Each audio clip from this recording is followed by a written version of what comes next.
Bienvenidos, hermanos, es un placer estar aquí con vosotros en estas 10 sesiones que vamos a tener sobre las bienaventuranzas. Vamos a penetrar en su significado, vamos a ver qué significa cada una de ellas y vamos a tomar como objetivo fundamental conocerlas para vivirlas, no simplemente por un conocimiento curioso, sino vivirlas, ser como ellas y pensar como ellas, es decir, pensar y ser como pensaba y era el mismo Jesucristo, y vivirlas. Vamos a ver 10 bienaventuranzas porque a las 8 que San Mateo escribe le vamos a añadir 2 más. Una primera que es la de bienaventurado aquel que no se escandalice de mí, que dirá Jesucristo en un momento dado, y también le añadimos una décima, empezaremos por esta primera, las 8 de Mateo 5, y luego una última que será bienaventurado quien cree sin haber visto. El método de estas clases va a ser con la Biblia en la mano, porque va a ser necesario ver qué nos dice el Antiguo Testamento y qué nos dice Mateo, y que nos dice también el Nuevo Testamento sobre cada una de estas 10 bienaventuranzas que tenemos en adelante como contenido. Entonces yo aquí tengo la Biblia y me voy a focalizar también en una serie de ideas que dio un sacerdote ya fallecido, que era un jesuita muy querido por las congregaciones marianas de Madrid, en España, que era el padre Jorge de la Cueva, que escribió también un libro sobre las bienaventuranzas que estuvimos estudiando durante unos meses. Bien, bueno, pues con este autor, con otros autores en donde vamos buscando el sentido y el contenido de cada una de ellas, y con la Biblia en la mano sobre todo, vamos a penetrar en este significado de las bienaventuranzas. Mirad, a modo de marco general, las bienaventuranzas es la síntesis absoluta de la predicación de Jesucristo. Es el resumen total de todo su mensaje. Y además es un camino de humanidad. Es el camino por el cual el ser humano camina y que debe conocer. Son una fuerza que hacen que el ser humano, que el hombre, que la mujer, sean plenamente hombre y mujer. ¿Por qué?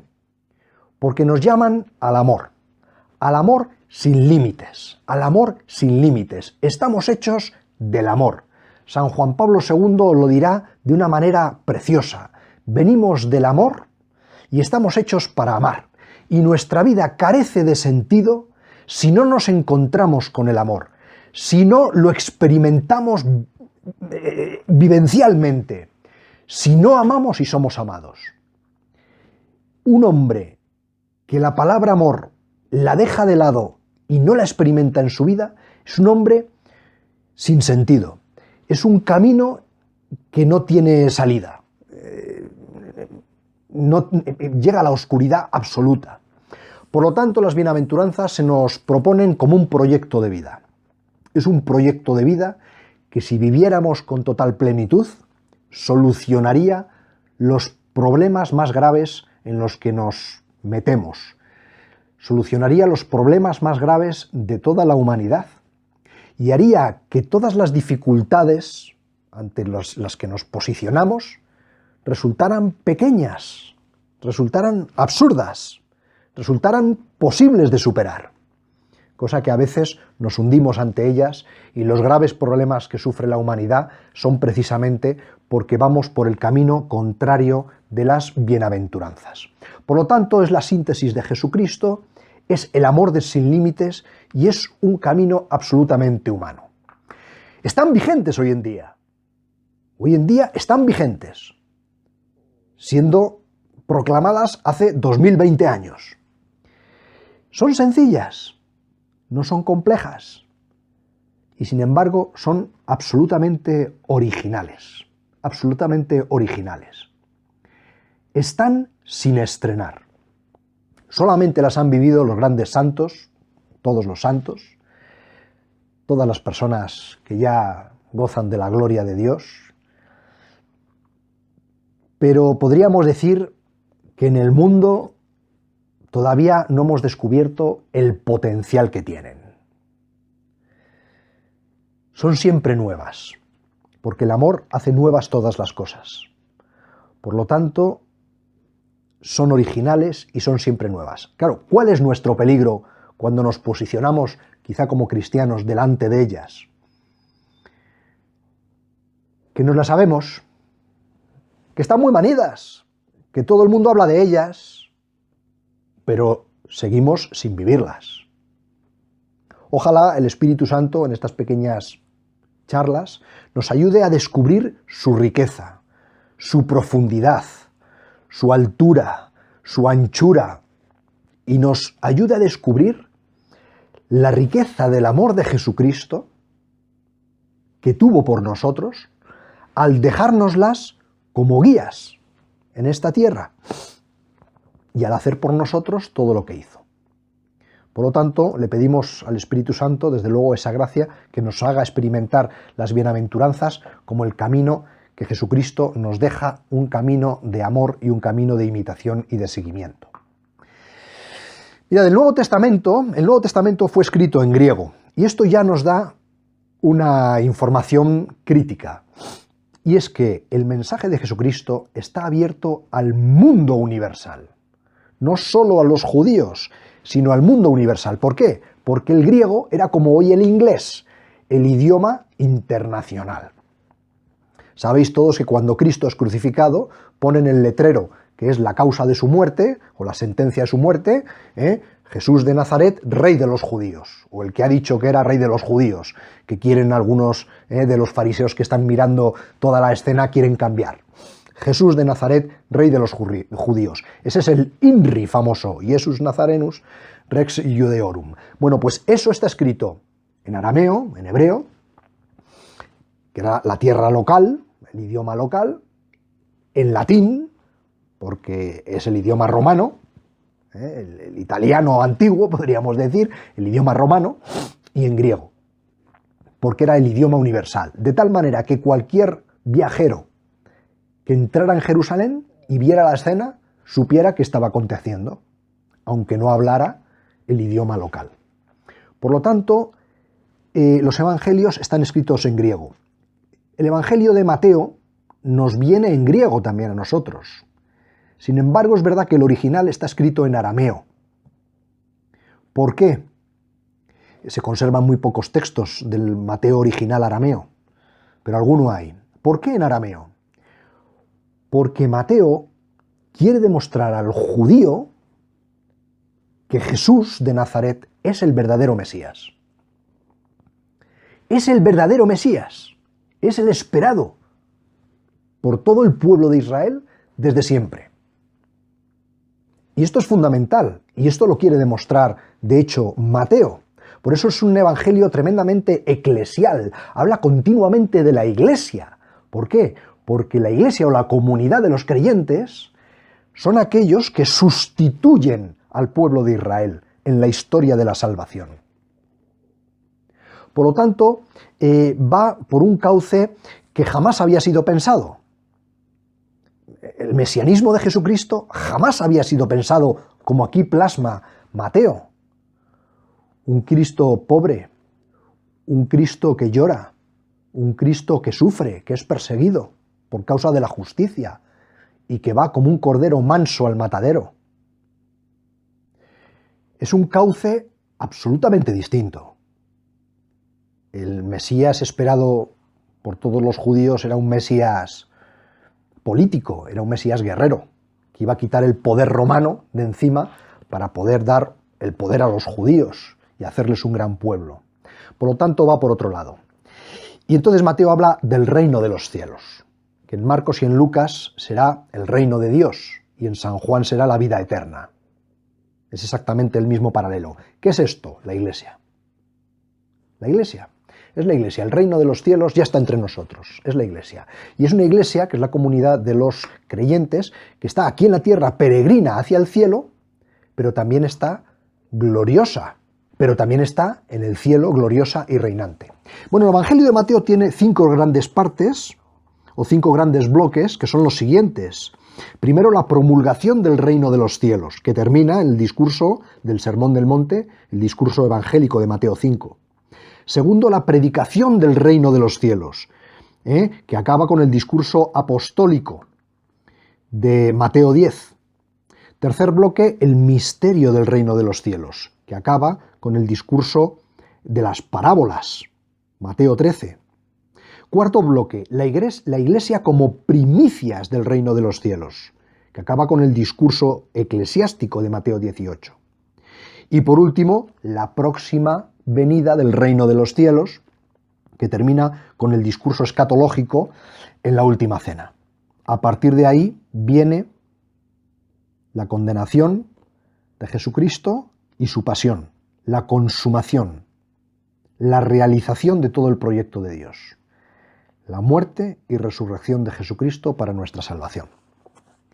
Esas son las 5 grandes partes, junto con la consumación, que será la Pascua, la redención, la muerte y resurrección de Jesucristo. Esas son las grandes partes que tiene San Mateo. Entonces, nos centramos en el Sermón del Monte. ¿Qué es el Sermón del Monte? El Sermón del Monte es donde Jesucristo proclama que Él es la plenitud de las Escrituras, que Él es el verdadero Mesías, el enviado del Padre, sacerdote, profeta y rey, es decir, aquel que santifica, aquel que enseña y aquel que rige, y que rige al pueblo. Él es la última palabra. Él da sentido a todo lo que ha ocurrido anteriormente. Y es el único intérprete del mensaje de las Escrituras. Es el único intérprete. Y con él acaba todo. Aceptar esto supone en el creyente una transformación vital, existencial, ontológica. Por tanto, ser cristiano no es una cuestión de media hora el domingo. Es una cuestión de orar todo el día, de ser discípulo de Jesús, de seguir en todo momento al Maestro y de hacer todo aquello que Él quiere, aceptando los bienes y los males. Es un cambio absoluto en la mentalidad y un cambio del cual Él mismo en el Sermón del Monte habla. Y es, ¿sabéis que se os dijo en el Antiguo Testamento? Pero yo ahora os digo. Y cuando termina el sermón, todo el mundo se pregunta, ¿pero con qué autoridad dice este hombre lo que está diciendo? ¿Con qué autoridad? ¿Quién le da esta autoridad? Y le siguen. Y le seguirán a lo largo del tiempo y de la historia muchísima gente. Bueno, este es el Sermón del Monte. Es que Jesucristo es el Mesías. Y tiene un mensaje para ti y para mí, que podemos aceptarlo o irnos por otros derroteros, pero que su aceptación cambia nuestra vida, la transforma absolutamente. ¿Y qué son las bienaventuranzas? 8 frases. 8 frases sencillas, muy sencillas.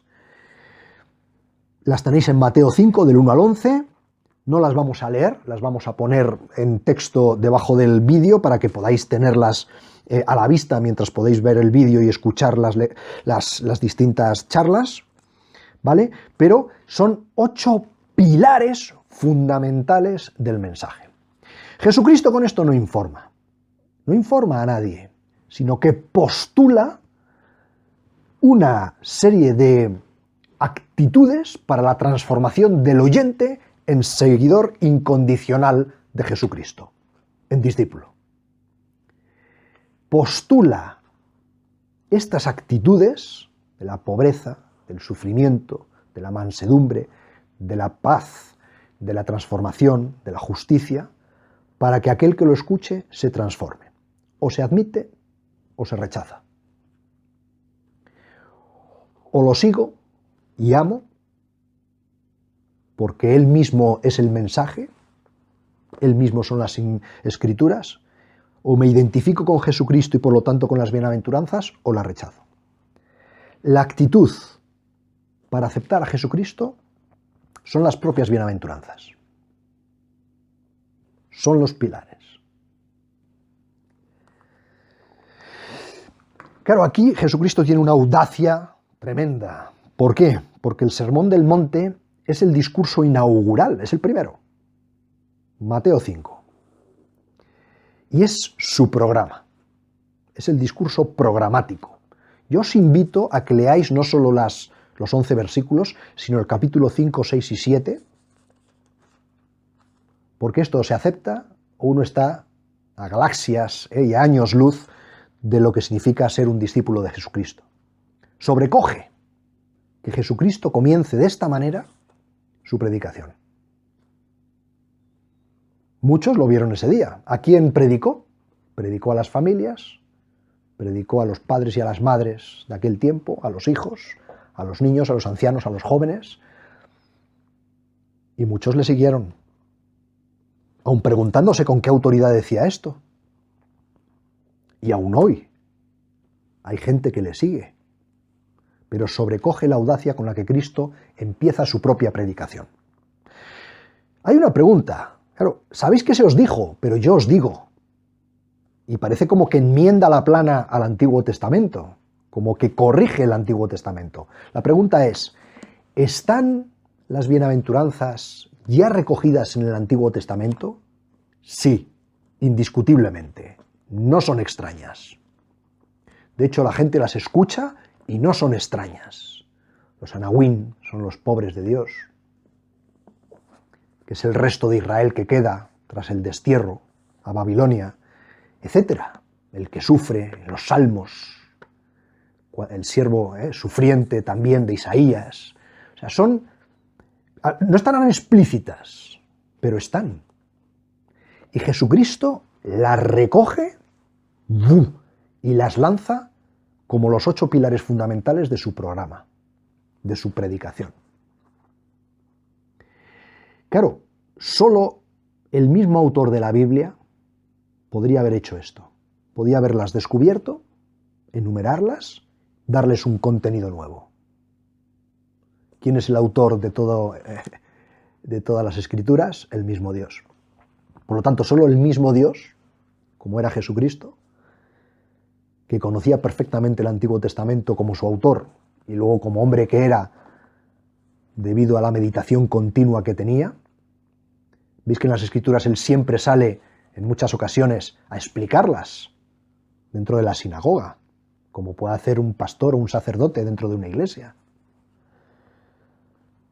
Pues da un contenido nuevo a todos los términos, que ya se conocían: paz, mansedumbre, justicia, sufrimiento, pobreza, dolor. Es el mismo autor. Y entonces no solo las proclama, sino es que las vive y las vivió.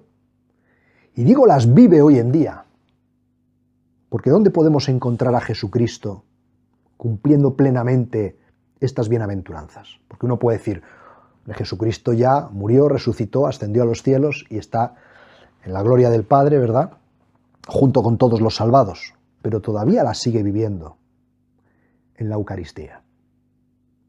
La Eucaristía es la presencia real de Jesucristo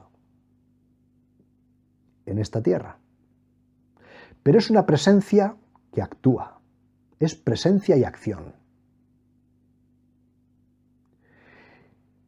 En la Eucaristía está el cuerpo, la sangre, toda la persona de Jesucristo y toda su divinidad, su alma.